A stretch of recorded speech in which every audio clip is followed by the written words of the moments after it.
नमस्कार। आज हम एक बड़ी ही सिंपल सी कहानी देखने वाले हैं। एक ऐसी कहानी जो हमें सिखाती है कि कंपटीशन, मेहनत और सबसे ज़रूरी जीत का असली मतलब क्या होता है। तो चलिए सीधे इस बड़े सवाल पर आते हैं। जीतने का आखिर असली मतलब है क्या? क्या इसका मतलब सिर्फ फर्स्ट आना है? ये कहानी ना हमें इस सवाल का एक बहुत ही गहरा जवाब देने वाली है। तो चलिए कहानी के पहले सीन में चलते हैं। कल्पना कीजिए एक स्कूल का स्पोर्ट्स डे है और माहौल, अरे वाह, एकदम जोश और तनाव से भरा हुआ है। अब ऐसे माहौल में जहां हर तरफ से बस शोर और उम्मीदें ही सुनाई दे रही हों, वहां कामयाबी का मतलब क्या होता है? सिर्फ एक चीज, सबसे पहले फिनिश लाइन को पार कर जाना। लेकिन एक तरफ तो ये बाहरी दुनिया की उम्मीदें हैं और दूसरी तरफ है हमारे मेन कैरेक्टर रोहन की अपनी सच्चाई। और इन दोनों में जमीन आसमान का फर्क है। वो बेचारा मन ही मन खुद को दूसरों से कम आंकता है। जरा सोचकर देखिए उस माहौल को। चारों तरफ रंग बिरंगे झंडे हवा में लहरा रहे हैं, सीटियों की तेज आवाज गूंज रही है और हर कोई बस मेडल जीतने की बातें कर रहा है। ये सब कुछ मिलकर रोहन पर जबरदस्त प्रेशर बना रहा है। तो चलिए अब देखते हैं कि होता क्या है। जब रेस शुरू होती है तो ये जो प्रेशर है ये रोहन पर कैसे हावी होता है। रेस के दौरान रोहन का स्ट्रगल बिल्कुल साफ नजर आता है।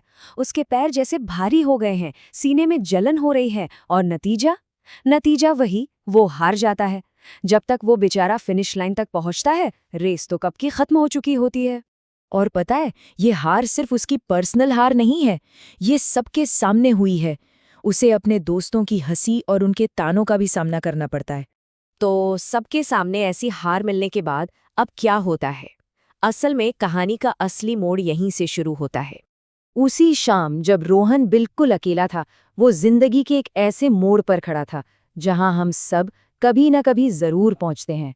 मतलब जब हम निराश होते हैं और हमें आगे का कोई रास्ता समझ नहीं आता। अपने धूल भरे जूतों को देखते हुए रोहन के सामने सिर्फ दो रास्ते थे, बिल्कुल साफ। पहला, हार मान लो और कोशिश करना ही छोड़ दो। या फिर दूसरा, फिर से उठो और एक और कोशिश करो। तो रोहन ने कौन सा रास्ता चुना? चलिए देखते हैं। और ये जो फिर से कोशिश करने वाली बात है, ये प्रोसेस असल में दिखता कैसा है, ये भी जानते हैं। तो ये रहा रोहन का नया रूटीन। सूरज उगने से भी पहले उठ जाना, अकेले खाली ट्रैक पर दौड़ना। और हाँ, यहाँ कोई तालियां बजाने वाला नहीं है। इसी को तो कहते हैं असली मेहनत।